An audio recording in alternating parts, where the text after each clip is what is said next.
ओम नमो भगवते वासुदेवाय। ओम नमो भगवते वासुदेवाय।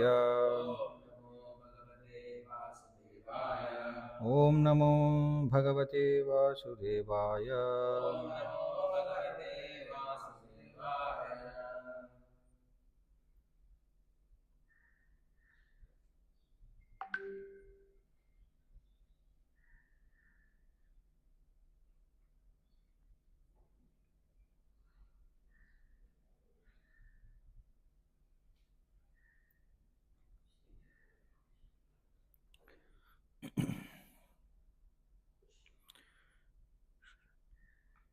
శ్రీమద్భాగవతం 4వ స్కందం మొదటి అధ్యాయం మను తనయుల వంశచరిత్ర పదవిచ్ఛేదం. శ్లోకం సంఖ్య 2. ఆకూతిం రుచయే ప్రాదాత్ అపి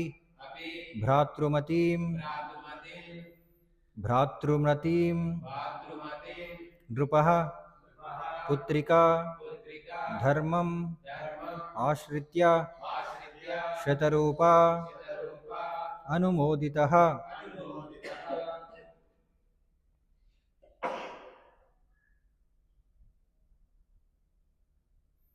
ఆకూతిం రుచయే ప్రాదాత్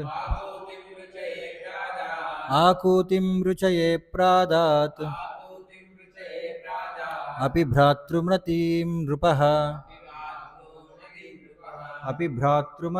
నృపః పుత్రికా ధర్మమాశ్రిత్య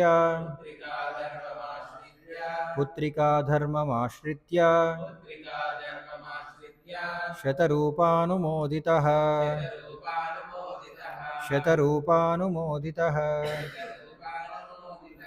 ఆకూతిం రుచయే ప్రాదాత్ అపి భ్రాతృమతీం నృపః పుత్రికా ధర్మమాశ్రిత్య శతరూపానుమోదితః.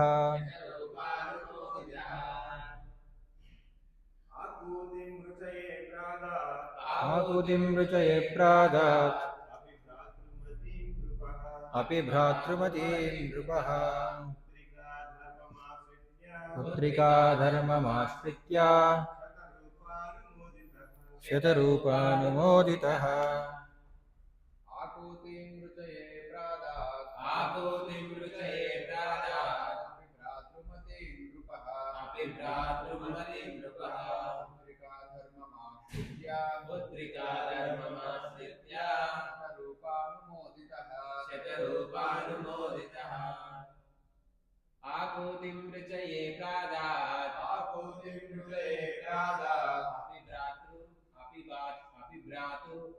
అపి భ్రాతృమతీం నృపః పుత్రికా ధర్మమాశ్రిత్య శతరూపానుమోదితః.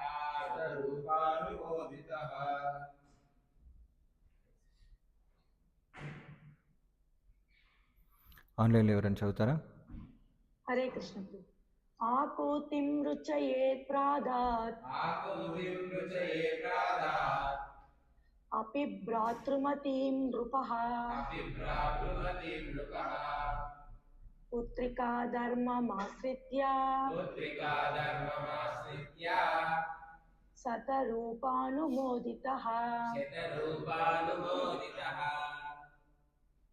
హరే కృష్ణ ప్రభుజీ. ప్రణామాలు ప్రభుజీ. హరే కృష్ణ. ఆకూతిం రుచయే ప్రాదాత్ అపి భ్రాతృమతీం నృపః పుత్రికా ధర్మమాశ్రిత్య శతరూపానుమోదితః. థాంక్యూ ప్రభుజీ. ప్రణామం. హరే కృష్ణ ప్రభు. ఆకూతిం రుచయే ప్రాదాత్ अपि भ्रातृमतीं नृपः अपि भ्रातृमतीं नृपः पुत्रिका धर्ममाश्रित्य पुत्रिका धर्ममाश्रित्य शतरूपानुमोदितः शतरूपानुमोदितः।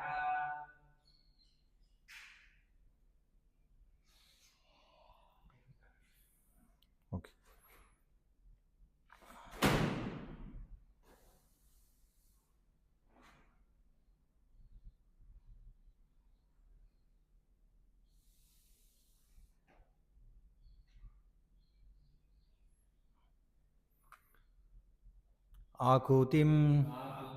ఆకూతిని రుచయే ప్రజాపతియగు రుచి ప్రాదాత్ ఒసగెను అపి అయినప్పటికిని భ్రాతృమతీం సోదరుని కలిగిన కుమార్తె నృపః రాజు పుత్రిక ఆమెకు కలిగెడి పుత్రుని ధర్మం ధర్మకార్యములు ఆశ్రయించి శతరూప స్వయంభూమనువు భార్యచే ఆమోదింపబడెను. భావం మరియు భాష్యం కృష్ణ కృపామూర్తి అభయచరణారవింద భక్తి వేదాంత స్వామి శ్రీల ప్రభుపాల వారిచే. ఆకూతికి ఇరువురు సోదరులు కలరు. అయినప్పటికీ ఆమెకు జన్మించిన పుత్రుని తనకు పుత్రునిగా ఒసగవలనను ఒప్పందముపై స్వయంభూమనువు ఆమెను ప్రజాపతి రుచికి అర్పించెను. భార్యయగు శతరూపతో సంప్రదించి అతడు ఆ రీతి ఉనర్చెను. భాష్యం. పుత్రరహితుడగు వ్యక్తి కొన్ని మార్లు తన పుత్రిక యొక్క తనయుని దత్తతగా పొంది తన ఆస్తికి అతడు వారసుడు కావాలనడి ఒప్పందముపై ఆమెను వరుని కొసగుచుండెను. ఇదియే పుత్రికాధర్మమని పిలువబడును. దీని భావమేమనగా భార్య వలన పుత్రుడు కలగనప్పటికీ ధార్మిక అనుష్ఠానము ద్వారా మనుజుడు పుత్రుని పొందగలడు. కానీ ఇచ్చట మనువు వైఖరి అసాధారణమైనదిగా మనకు కనబడుచున్నది. ఇరువురు పుత్రులను కలిగి ఉన్నప్పటికీ అతడు తొలి పుత్రుని తనకే పుత్రునిగా ఒసగవలననడి ఒప్పందముపై మొదటి కుమార్తెను ప్రజాపతి రుచికి ఒసగెను. దేవదేవుడు ఆకూతి గర్భమున జన్మింపనున్నాడని స్వయంభవమనువు ఎరుగునని ఈ సందర్భమున శ్రీల విశ్వనాథ చక్రవర్తి ఠాకూరుడు వ్యాఖ్యానించింది. కనుకనే ఇరువురు పుత్రులను కలిగి ఉన్నప్పటికీ ఆకూతికి జన్మించిన పుత్రునే అతడు వాంఛించాడు. దేవదేవునే అతడు పుత్రునిగాను పౌత్రునిగాను పొందనభిలషించుట దానికి కారణం. మనువు మానవులకు న్యాయ నిర్దేశకుడు. అతడే స్వయంగా పుత్రికాధర్మమును పాటించినందున మానవులు కూడా ఆ విధానమును అవలంబింపవచ్చునని మనము భావింపవచ్చును. కనుక పుత్రుడు ఉన్నప్పటికీ ఎవరేని తన కుమార్తె వలన పుత్రుని కోరినచో ఇటువంటి ఒప్పందముపై కన్యాదానము చేయవచ్చును. శ్రీల జీవగోస్వామి వారి అభిప్రాయం ఇదియే. ఓం అజ్ఞానతిమిరాంధస్య జ్ఞానాంజనశలాకయ చక్షురోన్మీలితం యేన తస్మై శ్రీగురవే నమః. నమో విష్ణుపాదాయ కృష్ణప్రేష్టాయ భూతలే శ్రీమతే భక్తివికాసస్వామినిధి నామినే. నమో విష్ణుపాదాయ కృష్ణప్రేష్టాయ భూతలే శ్రీమతే భక్తివేదాంతస్వామినిధి నామినే. నమస్తే సారస్వతే దేవే గౌరవాణి ప్రచారిణి నిర్విశేషశూన్యవాది పాశ్చాత్యదేశధారిణి. వందేహం శ్రీగురో శ్రీదపదకమలం శ్రీగురోన్ వైష్ణవాం చ శ్రీరూపం సాగ్రజాతం సహగణ రఘునాథాన్వితం తం సజీవం సాద్వైతం సావధూతం పరిజనసహితం కృష్ణచైతన్యదేవం శ్రీరాధాకృష్ణపాదాన్ సహగణలలిత శ్రీవిశాఖానుతాంశ. జయ శ్రీకృష్ణ చైతన్య ప్రభు నిత్యానంద శ్రీ అద్వైత గదాధర శ్రీవాసాది గౌరభక్తవృంద. హరే కృష్ణ కృష్ణ కృష్ణ హరే హరే, హరే రామ రామ రామ హరే హరే. సో ఈ 4వ స్కందంలో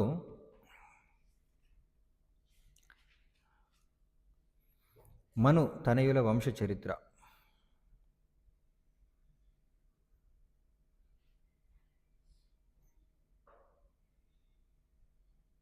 వివరించబడింది.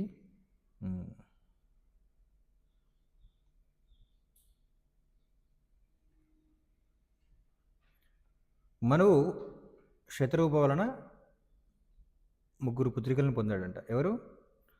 ఆకూతి, దేవహూతి, ప్రసూతి. దేవహూతి గురించి మనం ముందు స్కందంలో చర్చించుకున్నాం. తర్వాత ఇప్పుడు ఆకూతి దగ్గర నుండి ఆకూతి వలన పొందిన వంశం ఇక్కడ వివరించబడుతుంది. ఆకూతికి 2 సోదరులు కలరు. అంటే వాళ్ళు ముగ్గురే కాకుండా మనువుకు ఇంకా 2 కుమారులు ఉన్నారు. అయినప్పటికీ ఏం చేశారంట? ఆమెకు జన్మించిన పుత్రుణ్ణి తనకు పుత్రునిగా అవసగవలనని ఒప్పందంపై స్వయంభవ మనువు ఆమెను ప్రజాపతి రుచికి అర్పించాను. మరి దానికి తన భార్య శతరూప యొక్క అనుమతి కూడా ఉందని ఇక్కడ చెప్పబడింది అనమాట.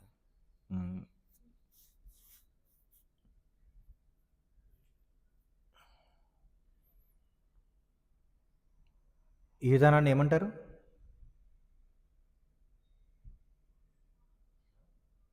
ఈ విధానాన్ని ఏమంటారు? ఇలా ఇక్కడ ఈ శ్లోకంలో పుత్రికా ధర్మం అంటే పుత్రిక ద్వారా జన్మించిన శిశువుని తన వంశోద్ధారకుడిగా స్వీకరించడం అనేది అది పుత్రికా ధర్మం అని చెప్పబడింది ఈ శ్లోకంలో. సాధారణంగా ఇతరులకు జన్మించిన పుత్రులని తన పుత్రుడిగా అంటే ఒకరి యొక్క పుత్రుడిగా స్వీకరించడాన్ని ఏమంటారు?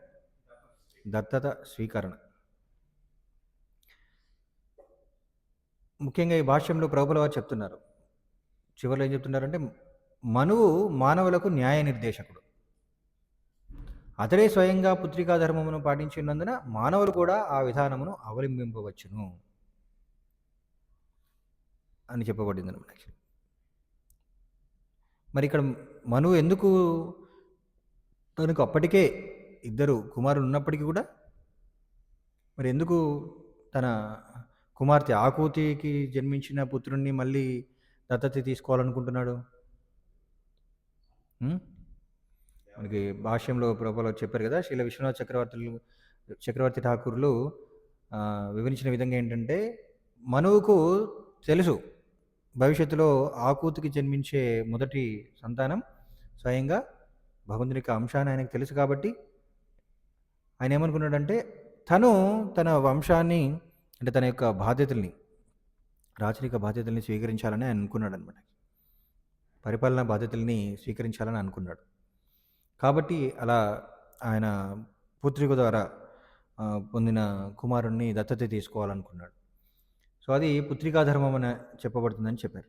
మరి ఇది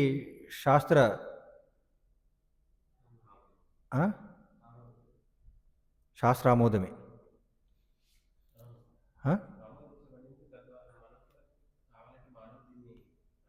అనుసరించవచ్చు. సో అనుకరణ కాదు, అనుసరణ. సో మరి మనకి శాస్త్రాలు చూసినట్లయితే యాజ్ఞవల్క్య సంహిత మరియు ఇతర కొన్ని ధర్మశాస్త్రాలు, మను సంహిత లాంటి ధర్మశాస్త్రాలు దీన్ని ఆమోదిస్తున్నాయంట, ఇలా దత్తత తీసుకోవడాన్ని. ఎవరైనా సరే సాధారణంగా మనం చూసేది ఏంటంటే, సంతానం లేనప్పుడు ఇలా దత్తత తీసుకోవడం చూస్తుంటాం. ఇతరుల యొక్క సంతానాన్ని దత్తత తీసుకోవడం మనం చూస్తుంటామంటే మనకి అందరికీ తెలిసిందే. అంటే చాలామంది ఈ విధంగా చేస్తున్నారు కదా.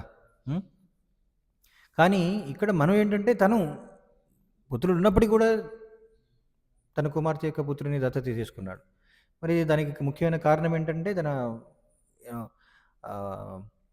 ఈ పరిపాలనా బాధ్యతల్ని ఒక ఏమంటారు, అర్హత కలిగిన అంటే మరి తన పుత్రులు కూడా అర్హత ఉండొచ్చు, కానీ అంతకంటే పూర్తి అర్హత అంటే అందరికంటే కూడా ఎక్కువ అర్హత కలిగిన వాడు ఇంకా భగవంతుడు తప్ప ఇంకెవరు ఉంటారు? స్వయంగా భగవంతుడు వస్తానని తెలిసినప్పుడు మరి ఎందుకు ఆయన ఇతరులకి ఆ బాధ్యతలు ఇవ్వాలనుకుంటాడు?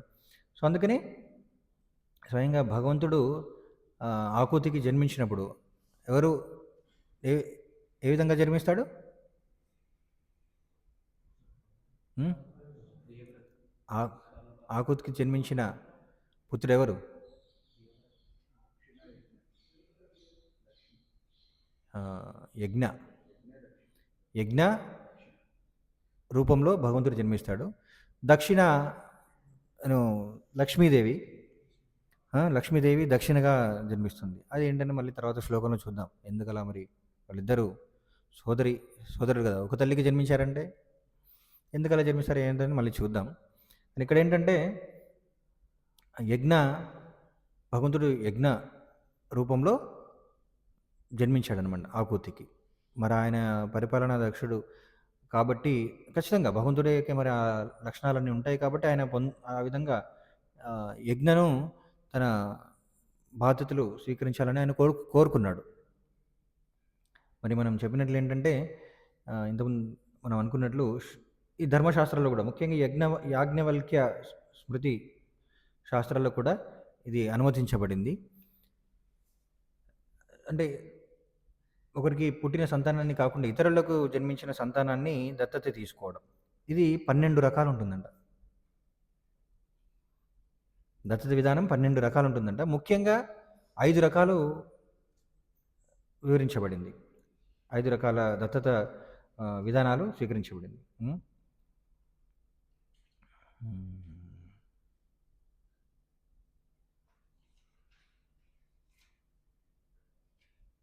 దత్తత స్వీకరణ 12 రకాలు కాదు, కుమారులు 12 రకాలంట. ఒకరి సంతానం పుత్రులు 12 రకాలు, అందులో 5 రకాల కుమారులు దత్తత ద్వారా తీసుకున్నారు. అది వాటి యొక్క పేరు ఏంటంటే మొట్టమొదటిది దత్తక, అంటే son given in adoption by his mother or father. స్వయంగా తల్లిదండ్రులే వాళ్ళకు పుట్టిన కుమారుణ్ణి ఇతరులకి దత్తత ఇవ్వడం అనమాట. అది ఏమంటారు? దత్తక. దత్తక అంటే తల్లిదండ్రులే దత్తత ఇవ్వబడిన పుత్రుడు అని. 12 రకాల పుత్రులు కదా, అందులో 5 రకాలు ఏంటంటే తల్లిదండ్రులే స్వయంగా దత్తత ఇచ్చారన్నమాట. అంటే వాళ్ళ యొక్క అనుమతితో, వాళ్ళ యొక్క ఇష్టంతో ఇచ్చినట్లు అనమాట. సాధారణంగా చాలా చోట్ల ఇలా జరుగుతుంది. తర్వాత ఇంకొక రకం కుమారుడంట క్రీత, అంటే son obtained by kind of purchase.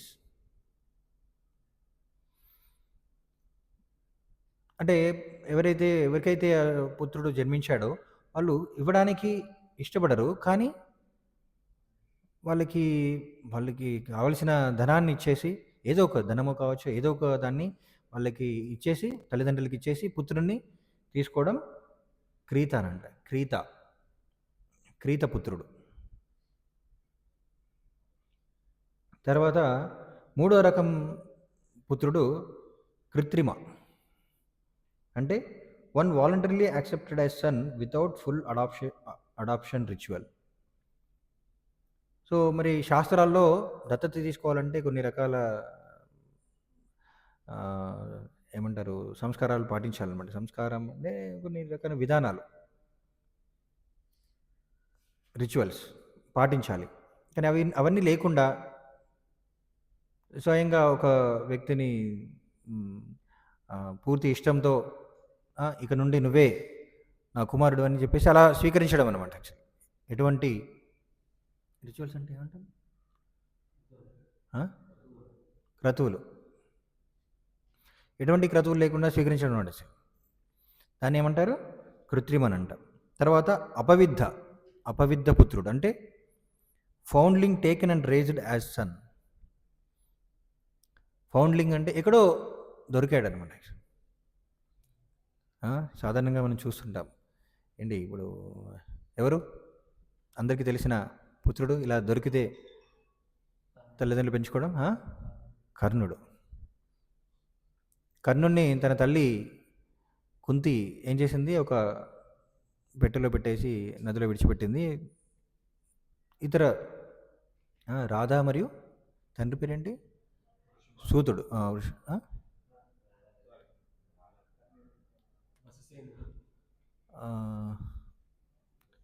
అని గుర్తొచ్చి చెప్తాను. సూతుడికి లభించడం జరుగుతుంది. మరి వాళ్ళు అతన్ని పుత్రునిగా పెంచుతారు. అది అపవిద్ధ పుత్రుడంట. ఆ రకమైన పుత్రుడు అపవిద్ధ పుత్రుడు. తర్వాత 5వ రకం పుత్రుడు దత్తాత్మ. Self given son who attaches himself to a man when bereft of parents.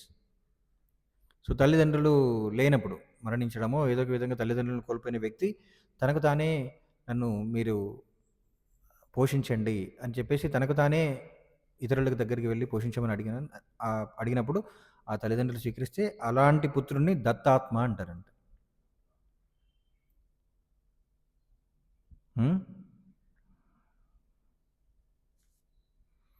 So ఇలా 5 రకాల పుత్రులు, మొత్తం 12 రకాలు. అందులో దత్తత ద్వారా తీసుకున్న పుత్రులు 5గురు అన్నమాట. అయితే యాజ్ఞవల్క్య సంహిత ఈ విధానాలని ప్రతిపాదిస్తుంది, ఈ విధంగా స్వీకరించవచ్చని. మరి ఎందుకు దత్తత తీసుకుంటారని మనకు తెలుసు. ఎవరైనా సంతానం లేకపోతే సంతానం కోసం దత్తత తీసుకుంటారు. సాధారణంగా ఏంటంటే ఈ రోజుల్లో ఎక్కువ మంది మనం చూసేది ఏంటంటే పుత్రులు లేనప్పుడు దత్తత తీసుకుంటారు. ఎందుకంటే వంశాన్ని ఉద్ధరించేది పుత్రుడే. ఉద్ధరించేదంటే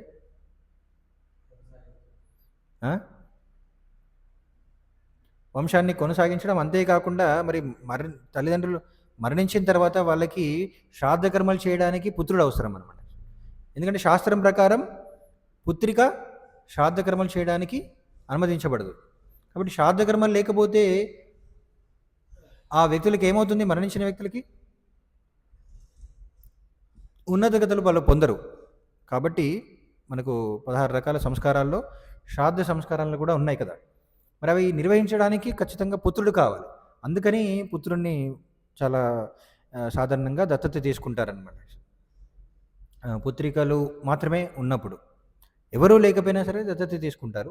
ఎక్కువ సందర్భాల్లో పుత్రున్నే దత్తత తీసుకోవడం మనం చూస్తుంటాము. కానీ దాని యొక్క ముఖ్య కారణం ఏంటంటే అఫ్కోర్స్ శ్రాద్ధ కర్మలు చేయడానికి, నిర్వహించడానికి సాధారణమైన వ్యక్తులందరూ కూడా ఇలా దత్తత తీసుకోవడం మనం చూస్తుంటాం. కానీ ఇక్కడ మనం చూసినట్లయితే మనువు ఎందుకు మరి తనకు పుత్రుడున్నా కూడా ఎందుకు ఆకూతి యొక్క పుత్రుణ్ణి దత్తత తీసుకున్నాడంటే తన యొక్క పరిపాలనా బాధ్యతల్ని కొనసాగించడానికి అందరికంటే ఎక్కువ అర్హత ఉన్న కుమారుడు జన్మించబోతున్నాడని తెలిసి ఆయన అతన్ని తన పుత్రునిగా పొందాలనుకున్నాడు అనమాట. సో అది ముఖ్య కారణం. సాధారణంగా మనం ఏం చేస్తుంటే అన్ని రకాల వర్గాల వాళ్ళ తీసుకోవాల్సిన అవసరం లేదు. శ్రాద్ధ కర్మలు నిర్వహించడానికి చాలా మిగతా వర్ణాల వాళ్ళు పుత్రుడిని దత్తతగా తీసుకోవచ్చు. కానీ క్షత్రియ వర్గాల్లో ఎందుకు తీసుకుంటారంటే వాళ్ళకి ఆ క్షత్రియ బాధ్యతలు అనేవి చాలా ముఖ్యం. తర్వాత ఏమంటారు, వారసుడు, ఒక కుటుంబంలో వారసుడు అనేవాడు చాలా ముఖ్యం అన్నమాట క్షత్రియ కుటుంబాల్లో. అంటే ఆ యొక్క బాధ్యతల్ని ధర్మపరంగా నిర్వర్తించే కుమారుడు అవసరం అన్నమాట. అందుకనే ఎప్పుడైతే ఈ రాజులు కుమారుడు జన్మిస్తాడో, అందులోనూ అర్హత కలిగిన అన్ని సద్గుణాలు కలిగిన కుమారుడు జన్మిస్తాడో వాళ్ళు చాలా ఆనందిస్తారనమాట. ఎందుకంటే మనం కూడా చూస్తుంటాం సాధారణంగా ప్రజలందరూ కూడా ఒక గొప్ప వ్యక్తి ఉన్నాడు అనుకోండి, గొప్ప రాజు ఉన్నాడు అనుకోండి, మరి ఆయన యొక్క సంతాన్ని దాదాపు ఆ వ్యక్తిలాగానే అంగీకరిస్తారు. ఆ వ్యక్తి యొక్క రిప్రజెంటేటివ్,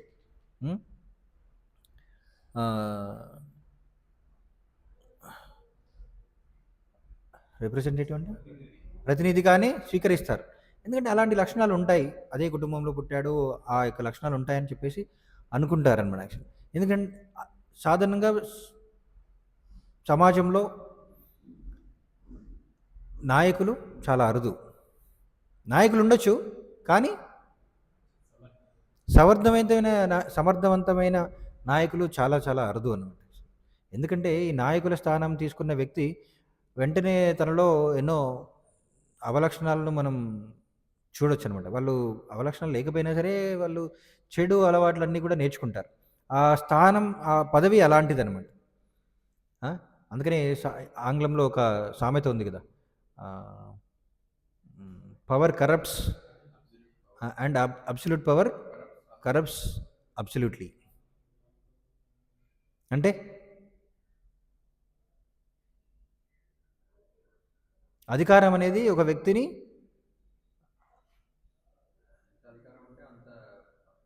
అధికారం అనేది ఒక వ్యక్తిని కలుషితం చేస్తుంది. కలుషితం తన అంటే తను ఒక మోసపూరితమైన వ్యక్తిలాగా ఏ విధంగా చేస్తున్నాడు అంటే అధర్మ వ్యక్తిలాగా చేస్తుంది. అని అబ్సల్యూట్ పవర్ అంటే ఇంకా సార్వభౌమాధికారం అంటారు కదా. అంటే పూర్తి అధిపతి ఇంకా వాళ్ళ తన పైన ఇంకెవరూ లేరనుకోండి, అప్పుడు ఇంకెలా ఉంటుంది? తను ఏదైనా చేయొచ్చు. అప్పుడు ఇంకా ఆ, అధర్మ కార్యక్రమాలు చేయకూడని పనులు అంటే ఇంకా ఎవరు తనకు అడ్డు చెప్పడానికి ఉండరు. అలాంటప్పుడు ఇంకా చెడు పనులు చేసే అవకాశం ఉంటుంది. అందుకనే రాజులు ఎప్పుడు కూడా ఏం చేస్తారు, బ్రాహ్మణులని వాళ్ళు మంత్రులుగా నియమించుకుంటారనమాట. వాళ్ళకి సలహాలు ఇవ్వడానికి, వాళ్ళ యొక్క సలహాలను పాటిస్తూ ఉంటారు. ఎవరికైనా సరే ఇప్పుడు కూడా మనం చూసినట్లయితే నాయకులందరూ కూడా వాళ్ళకి సలహాలు ఇవ్వడానికి కొందరిని నియమించుకుంటారనమాట. యాక్చువల్లీ అది సాధారణమైన పరిపాలనా వ్యవస్థలో అది అవసరం అన్నమాట. ఎందుకంటే ఒక వ్యక్తి ఒక అధికారి స్థానంలో అంటే ఒక నాయకుడి స్థానంలో ఉన్న వ్యక్తి ఎప్పుడు కూడా ఇతరుల మంచి కోసం ఆలోచించడం చాలా కష్టం. ఇతరుల మంచి కోసం ఆలోచించవచ్చు, కానీ కొన్ని సందర్భాలు ఈ పాలనా వ్యవస్థలో ఈ పరిపాలనా బాధ్యతలు స్వీకరించినప్పుడు కొన్ని సందర్భాల్లో ఎలా ఉంటాయంటే అందరికీ న్యాయం చేయడం సాధ్యపడకపోవచ్చు. కొన్ని సందర్భాల్లో అందరికీ న్యాయం చేయడం కుదరకపోవచ్చు. అందుకని ఆ పరిపాలన చేసే వ్యక్తికి, నాయకుడికి ఏమనిపిస్తుందంటే తను తీసుకున్న నిర్ణయం ఏ నిర్ణయమైనా సరే అని అనిపిస్తుంది. ఎందుకంటే నేను వీరి కోసం ఈ నిర్ణయం తీసుకుంటున్నాను, మరి ఆ నిర్ణయం వల్ల ఇతరులు బాధపడుతున్నారు కదా అంటే తప్పదు కాబట్టి నేను ఆ నిర్ణయం తీసుకుంటానని తన మనసు అలా చెప్పొచ్చు. అందుకనే దాన్ని సరిచూసుకోవడానికి, అది తను తీసుకున్న నిర్ణయం సరైనదా కాదా అని నిర్ణయించుకోవడానికి ఎప్పుడు కూడా కొందరు బ్రాహ్మణులు తనకు సలహాదారులు అనేవాళ్ళు ఉండాలన్నమాట. ఇక్కడ ఒక ఉదాహరణ మనం చర్చించుకుంటున్నాం, కానీ అనేక రకాలైన నిర్ణయాలు తీసుకోవాల్సి వస్తుంది పరిపాలన బాధ్యతలు స్వీకరించినప్పుడు. అప్పుడు ఖచ్చితంగా ఏం చేయాలి? వ్యక్తి తనకు సలహాలు ఇచ్చే ఒక వ్యవస్థ అనేది తనకు ఉండాలన్నమాట. ఎందుకంటే పలు విధాలుగా ఆలోచించాల్సిన అవసరం ఉంటుంది. ఒక వ్యక్తిగతంగా మనం ఏదైనా నిర్ణయం తీసుకుంటే ఆ నిర్ణయం యొక్క ప్రభావం వ్యక్తిగతంగా ఉంటుంది.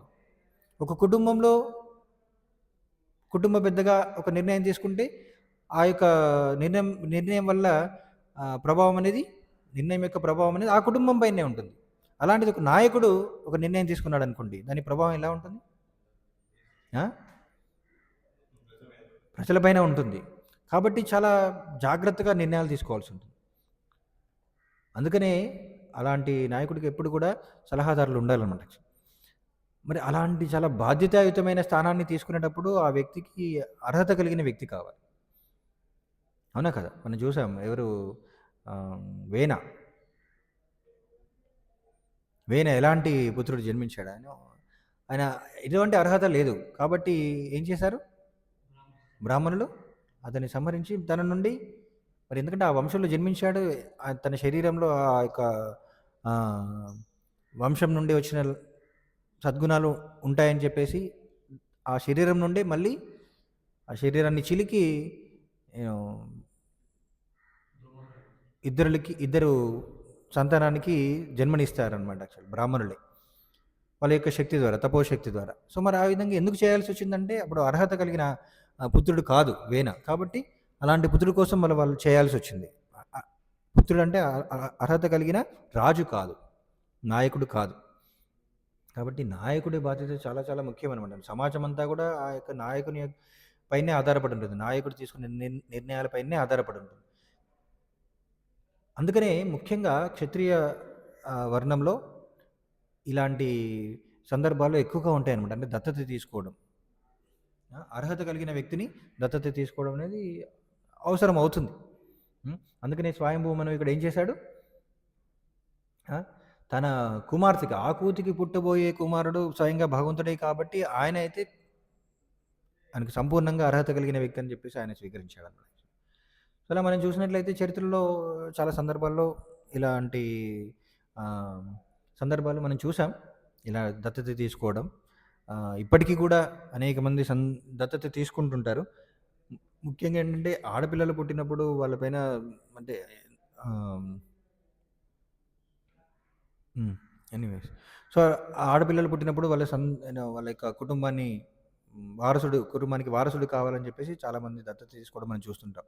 సాధారణంగా ఏంటంటే అదే కుటుంబంలో వాళ్ళ యొక్క సోదరుల యొక్క సంతానాన్ని దత్తత తీసుకోవడం చూస్తుంటాం. లేకపోతే వాళ్ళ యొక్క ఇతర అంటే పెదనాన్నకి వాళ్ళ పిల్లలకి పుట్టిన సంతానాన్ని దత్తత తీసుకోవడం మనం చూస్తుంటాం.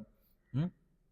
అదే కుటుంబంలో పుట్టిన వాళ్ళని చూస్తుంటాం. సాధారణంగా ఇక్కడ కూడా మనకేం చెప్పారంట, మనకి యాజ్ఞవల్క్య సంహిత కూడా ఏం చెప్తుందంటే, ఒకవేళ ఎవరైనా వ్యక్తి దత్తత తీసుకోవాలంటే అదే వర్ణంలో జన్మించిన పుత్రుడిని దత్తత తీసుకోవాలంట.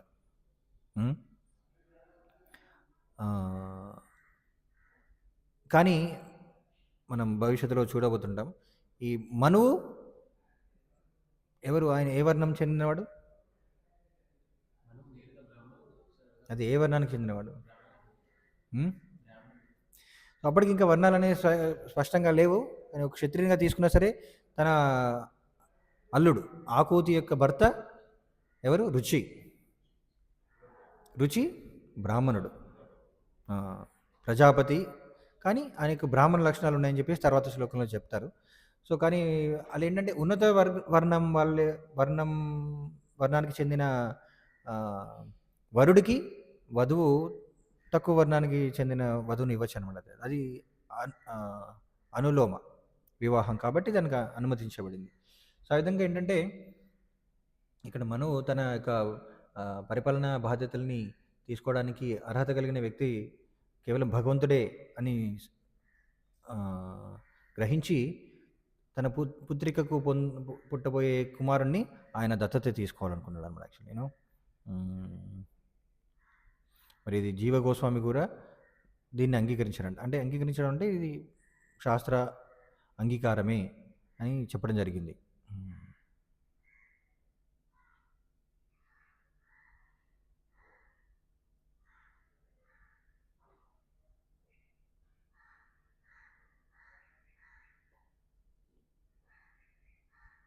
కొన్నిసార్లు మనం చూస్తుంటాం కుమార్తెలను కూడా కొందరికి పుత్రిక కావాలని కోరిక ఉంటుంది.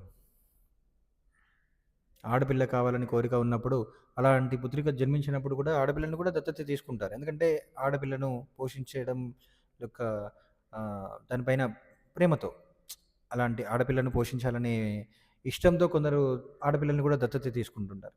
ఈ రోజుల్లో కూడా ఎవరైతే తల్లిదండ్రులు పిల్లల్ని ఈ రోజుల్లో అందరూ కూడా ఏంటి అక్రమ సంబంధాలు కావచ్చు, ఇతర కారణాల వల్ల ఏంటంటే సంతానం జన్మించిన తర్వాత వాళ్ళను ఏమంటారు అనాథలుగా విడిచిపెడుతున్నారనమాట. దురదృష్టం ఈ రోజుల్లో కొంచెం తక్కువగా ఉండొచ్చు. కానీ ఈ మధ్య కూడా కొన్ని సందర్భాల్లో వార్తల్లో మనం చూస్తున్నాం. కొంతకాలం క్రితం అంటే ముఖ్యంగా ఆడపిల్లలు జన్మించినప్పుడు వాళ్ళను బయట విడిచిపెట్టడం, చెత్త కుప్పల దగ్గరో లేకపోతే ఏదో ఒక ప్రదేశంలో విడిచిపెట్టడం ఎక్కువగా అలాంటి సందర్భాలు ఎక్కువగా జరిగేవన్నమాట యాక్చువల్లీ. ఈ మధ్య కూడా ఒక ఆవిడ ఏంటంటే తన కుమారుడికి జన్మనిచ్చిన తర్వాత హాస్పిటల్లోనే విడిచిపెట్టి వెళ్ళిపోయిందంట. ఇంకో తల్లి తన ప్రియుడితో వెళ్ళిపోవడానికి బాబును బస్ స్టాండ్‌లో విడిచిపెట్టి వెళ్ళిపోయింది.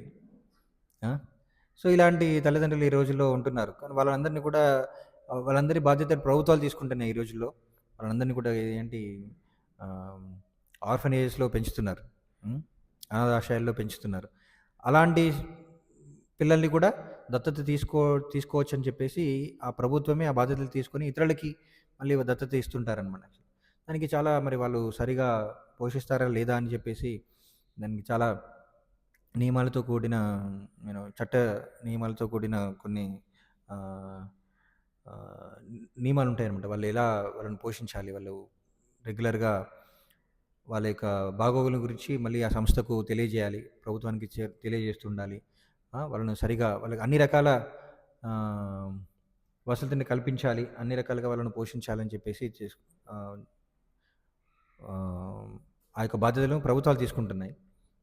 ఎందుకంటే ఈ కలియుగంలో అలాంటి సందర్భాలు పెరుగుతున్నాయన్నమాట. ఎక్కువ మంది అలా పిల్లల్ని విడిచిపెట్టడం జరుగుతుంది. కాబట్టి ప్రభుత్వాలే అలాంటి బాధ్యతలు తీసుకోవాల్సి వస్తుంది. ఏదేమైనప్పటికీ కూడా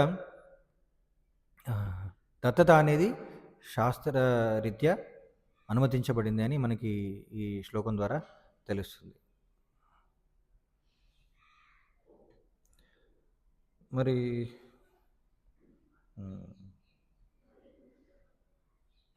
అలా దత్తత తీసుకున్న పుత్రుడు తల్లిదండ్రులకి పూర్తి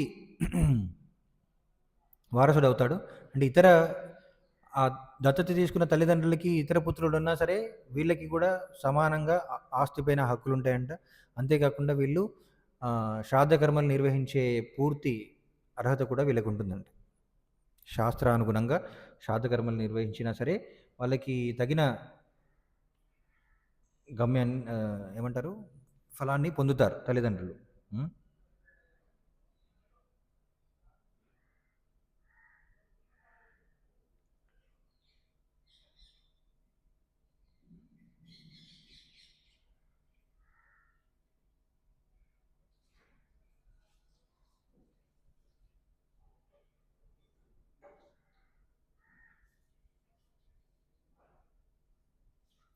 హరే కృష్ణ.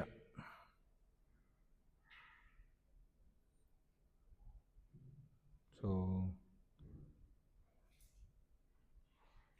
ఇంకా మీకు ఎవరైనా మీకు గుర్తుండి పురాణాల్లో కావచ్చు ఇతర శాస్త్రాల్లో ఎవరైనా సరే ఇలా దత్తత తీసుకున్న పుత్రులు ఎందుకు తీసుకున్నారనే కారణాలు మీకు తెలిసిన సందర్భాలు ఏమైనా ఉన్నాయా? మరి పుత్రికను తీసుకున్నారు ప్రభు. రామపాదుడు దశరథుడు పుత్రిక శాంతిని రామపాదుడికి ఇస్తారు కదా. అవును, ఎందుకు? కారణం ఏంటి? రామపాదుడు పిల్లలు లేక పుత్రిక కావాలనుకుంటాడు కాబట్టి ఆయన దత్తత తీసుకుంటాడు. ఇంకా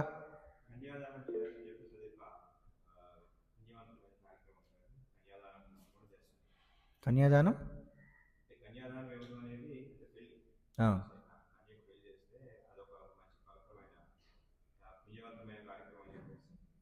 పుత్రికను కూడా కొందరు దత్తత తీసుకుంటారు.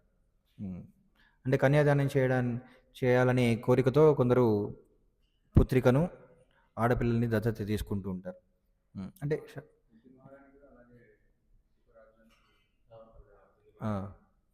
అవును, కుంతి మహారాణి కూడా అంతే. పుత్రిక కావాలని కుంతి భోజుడు కూడా కుంతిని దత్తత తీసుకుంటాడు. చెప్పండి మాది. శ్రీరాముని అక్క శాంత కూడా జనక మహారాజు వాళ్ళ ఫ్రెండ్ కి స్నేహితుడికి దత్తతని ఇస్తాడు.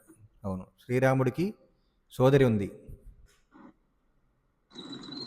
సో అవును, సో అలా శాస్త్రాల్లో పురాణాల్లో మన అనేక సందర్భాల్లో ఇలా దత్తత ఇవ్వడం మనం చూస్తుంటాం. చెప్పండి శ్యామానంద ప్రసాద్ ప్రభు, చెప్పండి శ్యామానంద ప్రభు. అంటే ప్రభుపాదుల వారి యొక్క మూమెంట్ లో ప్రభుపాదుల వారు మనం భగవంతుల నుంచి తప్పిపోయినప్పుడు ఆయన యొక్క సెంటర్ లో మనం దత్తత తీసుకొని నిజమైన తండ్రిగా చేకూరుస్తారనే దాని విధంగా కూడా అర్థం చేసుకోవచ్చు కదా. అర్థం కాలేదు, మళ్ళీ ఒకసారి చెప్పండి. అదే అనిపించింది ప్రభు నాకు. చెప్పండి మళ్ళీ గుర్తుంది, అది షేర్ చేస్తున్నాను. చెప్పండి మళ్ళీ చెప్పండి. అదే మనం ఈ భౌతిక ప్రపంచంలో భగవంతుడి నుంచి దూరం అయిపోయి దుఃఖం అనుభవిస్తుంటే ప్రభుపాదుల వారు ఆచారాలు మనం తీసుకొని శిక్షణ ఇస్తూ తండ్రి దగ్గర చేరుస్తారు అని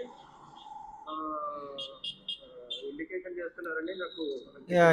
సో అది ఏం చెప్పారంటే మనందరం కూడా మన నిజమైన తండ్రిని విడిచిపెట్టి వచ్చేసాం. ప్రభుపాదుల వారు ఏంటంటే మళ్ళీ మన తండ్రి దగ్గరికి మనం తీసుకెళ్తున్నారని చెప్పేసి అంటారు. ఎనీవేస్ అది వేరే ఉదాహరణ. సో అలా కానీ విషయం ఏంటంటే ఇలా దత్తత తీసుకోవడం అనేది శాస్త్రామోదితమని మనకి ఈ శ్లోకం నుండి అర్థమవుతుంది. అది కూడా ప్రభుపాదుల వారి భాష్యంలో చెప్పడం జరిగింది. ప్రభుపాదుల వారి కాకుండా విష్ణునాథ చక్రవర్తి రాజులు జీవ గోస్వామిలు కూడా ఈ అభిప్రాయాన్ని వెళ్ళబుస్తున్నారని చెప్పి ప్రభుపాదుల వారు చెప్పారు. హరే కృష్ణ. శ్రీమద్ భాగవతం కీ జయ. శ్రీల ప్రభుపాద్ కీ జయ.